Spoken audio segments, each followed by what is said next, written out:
ঘরেই restaurant style beef biryani recipe, সহজে সুস্বাদু বিরিয়ানি বানানোর উপায়। আজকের ভিডিওতে আপনাদের দেখানো হবে কিভাবে খুব সহজ উপায়ে ঘরের রেস্টুরেন্টের মতো বিফ বিরিয়ানি রান্না করা যায়।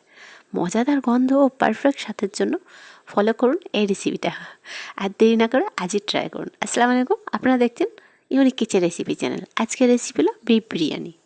আচ্ছা, বিফ বিরিয়ানি বানানোর জন্য সর্বপ্রথম আমাদের ভাত বানিয়ে নিতে হবে। আচ্ছা, যে ডিশের মধ্যে ভাত বানাবো পানি দিয়েছি, পানির সাথেই কিন্তু আমি কয়েকটা গোটা আস্ত গরম মশলা অ্যাড করবো, যেমন ছোটো এলাচ, দারচিনি, লবঙ্গ, জয়িত্রী, জয়ফল, স্টার অনিস। তারই সাথে ভাতটা লবণ আনার জন্য লবণ অ্যাড করেছি, আর তারই সাথে একদম বিরিয়ানি ফ্লেভারফুল এবং টেস্ট আনার জন্য কয়েকটা কাঁচা মরিচ অ্যাড করে দিলাম আস্ত, আর তারই সাথে কয়েকটা লেবু স্লাইস।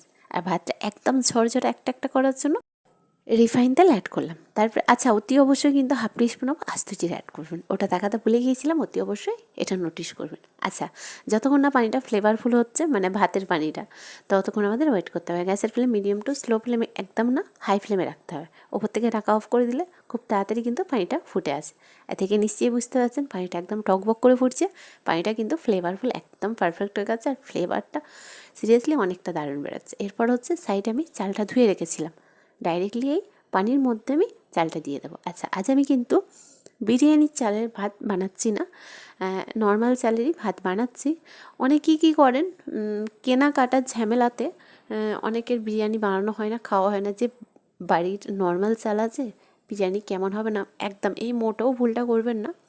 ভাত যেমনই হোক না কেন, টেস্টটা আনা চাই একদম এ টু জেড পারফেক্টলি ঠিকঠাক মতো করলে কিন্তু বিরিয়ানি একদম রেস্টুরেন্ট এবং হোটেলের মতো হবে। আচ্ছা, বিরিয়ানি ভাতটা 70% হয়ে গেলে এমন জায়গায় রাখতে হবে যেন একদম ঝরঝরা এবং পানি না থাকে, ঠিক আছে? আচ্ছা, অন্যদিকে আমি পেঁয়াজটা বেরেস্তা করে নিয়েছি। ফাইনালি আমাদের কিন্তু বিফটা রেডি করতে হবে। আচ্ছা, ম্যারিনেট করে রাখতে হবে। একটা ডিশ নিয়েছি, ডিশের মধ্যে 1.5 কিলো যেহেতু চাল নিয়েছি, আমি কিন্তু 1.5 কিলো বিফ নিয়েছি। আচ্ছা, কাটিংটা খুব একটা পাতলাও হবে না আর অতিরিক্ত মোটাও হবে না। আচ্ছা, সাইজটা দেখতেই পাচ্ছেন, বেশ চওড়া চওড়া করেছি। আর এই যে ফ্যাটটাও কিন্তু এর সাথে আছে, একদম যে বনলেস বিফ সেটা না, হাড্ডিও আছে, ঠিক আছে? এরপর ম্যারিনেশনে যেসব মশলা লাগছে, আমাদের টক দই ফার্স্ট, আমাদের এখানে 150 গ্রাম টক দই লাগছে, অলরেডি ফাটিয়ে রেখেছিলাম। তারই সাথে 3 teaspoon of ginger garlic paste. আচ্ছা, এরই সাথে 2 টিস্পুন অফ চিলি ফ্লেক্স, ফ্লেভারটা অনেকটা মাশাআল্লাহ অন্যরকমই টেস্ট লাগবে বিরিয়ানিতে। আচ্ছা, 1 টিস্পুন অফ ঝালমরিচের গুঁড়া, আর এরই সাথে 1 টিস্পুন অফ জিরার পাউডার। তারই সাথে কিন্তু 1 টিস্পুন অফ গরম মশলা গুঁড়ো, আর তারপর হচ্ছে বিরিয়ানি মশলা 1 টিস্পুন অফ দেবো। ফাইনালি আর কোনো কিছু লাগছে না। হ্যাঁ, অতি অবশ্যই কিন্তু লবণটা এখন অ্যাড করছি না, যখনই কষাবো তারপরে কিন্তু আমি লবণটা অ্যাড করবো। এই স্টেজে কিন্তু লবণটা দিলে, যেহেতু টক দই দিয়েছি, অতিরিক্ত ময়েশ্চার বেরোবে, লবণটা দিলে ডাবল বেরোবে। সেক্ষেত্রে আমি লবণটা এখন অ্যাড করছি না, আপনারা চাইলে এখনই লবণটা অ্যাড করে দিতে পারেন। আচ্ছা, বিফটা কিন্তু সাইডে রাখতে হবে প্রায় 20 থেকে 25 মিনিটের কাছাকাছি। আচ্ছা, 20 মিনিট পর ফিরে আসলাম। তারপর হচ্ছে ওই যে পেঁয়াজ বেরেস্তার তেলটাই কিন্তু আজকে আমি বিফটা কষাবো। আচ্ছা, প্রেশার কুকার নিয়েছি, কুকারের মধ্যে ওই তেলটা আমি অ্যাড করে দিই। তেলটা হালকা গরম হলে ম্যারিনেট করা বিফটা দেওয়ার আগে কিন্তু এখানে একটা মিডিয়াম সাইজের টমেটো কুচি করে রেখেছিলাম, সেটা অ্যাড করে দিই। টমেটো দেওয়ার পর ঠিক 2 মিনিট পর কিন্তু আমাদের পেঁয়াজ যে বেরেস্তা করে রেখেছিলাম সেটা দিয়ে দেবো।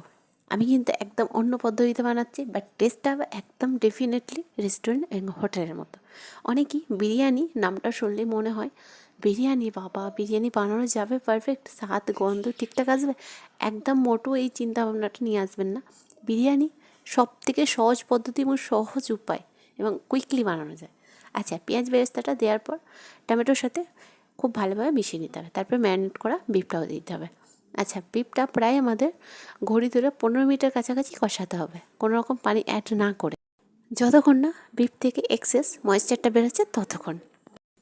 আচ্ছা, এখানে একটা ছোট্ট টিপস দিই, যখনই বিফটা কষানো হবে তখনই কিন্তু গ্যাসের ফ্লেম মিডিয়াম টু স্লো ফ্লেমই রাখতে হবে, আর হাতাটা কিন্তু অনবরত এইভাবে চালিয়ে যেতে হবে, যেহেতু তেলের মধ্যে বিফটা কষাচ্ছি, নিচের দিকে ধরে যাওয়ার সম্ভাবনা থাকে।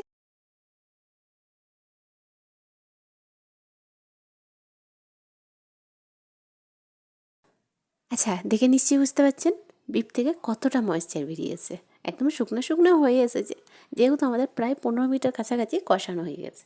ফাইনালি আমাদের ময়েশ্চারও শেষ। আমি কিন্তু সল্টটা মাঝখানে দিয়েছিলাম, সেটা হয়তো ক্যামেরা অফ হয়ে যাওয়ার কারণে কিন্তু দেখানো হয়নি, অতি অবশ্যই সল্টটা অ্যাড করে। অলমোস্ট বিফটা কিন্তু কষানো হয়ে গেছে। এরপর হচ্ছে পানি দিয়ে প্রেসারের ঢাকনাটা অফ করে দিয়ে 5 থেকে 6টা সিটি দিয়ে একদম বিফটা কুক করে নেব।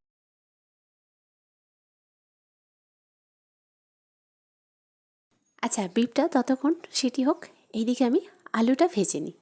আলুটা 1/2 করে কালার এবং সল্ট, অতি অবশ্যই আদার জুস মিশিয়ে কিন্তু ওটাকে ভাপিয়ে নিয়েছিলাম। তারপর হচ্ছে তেলের মধ্যে এটা একদম ভেজে নেব। আচ্ছা, প্রেসারের ঢাকনাটা ওপেন করে দেখলাম, একদম ফাইনালি কিন্তু পারফেক্টলি বিফটাও রেডি হয়ে গেছে। দেখতেই পাচ্ছেন মাশাআল্লাহ, কালারটা কিন্তু অনেকটাই সুন্দর এসেছে।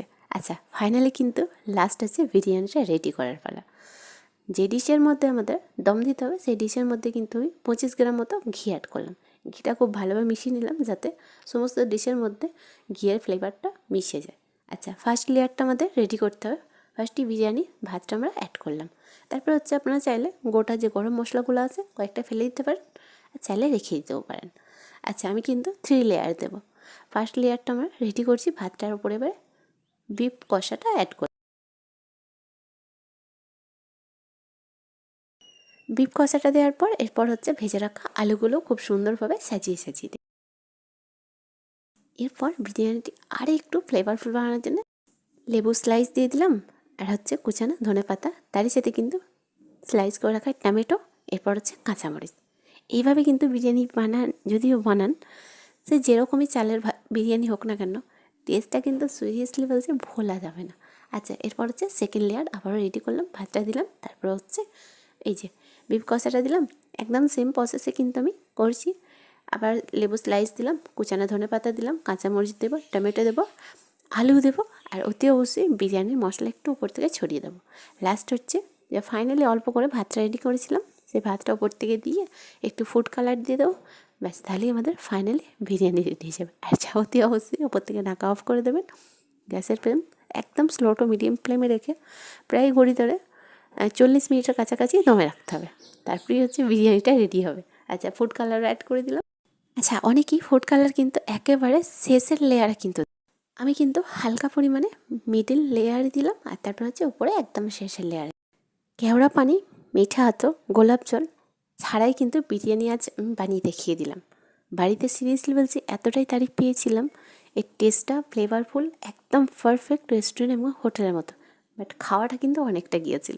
রেস্টুরেন্ট হোটেলে কিন্তু এক প্লেটের জায়গা আর বেশি নেওয়া যায় না, মানে মুড ভরে যায়, মানে মনটা একদম ভরে যায়, মেতে যায় যেটা ফ্লেভারফুলে। তো এই বিরিয়ানিটা কিন্তু 1 প্লেট খেয়ে 2 প্লেট খেয়ে নিয়েছিলাম সবাই। তাহলে অতি সহজে একদম সিম্পল কুইকলি আপনারাও বাড়িতে ট্রাই করে দেখুন, আশা করছি ভালো লাগবে। ভালো লাগলে প্রত্যেকবারের মতো কমেন্টে জানাতে ভুলবেন না। বাই দ্য ওয়ে, আপনারা দেখছিলেন ইউনিক কিচেন রেসিপি চ্যানেল। আজকের রেসিপি ছিল বিফ বিরিয়ানি। আবারও দেখা হবে নতুন একটি রেসিপির সাথে। ভালো থাকবেন, সুস্থ থাকবেন, কমেন্টে জানাতে কিন্তু ভুলবেন না।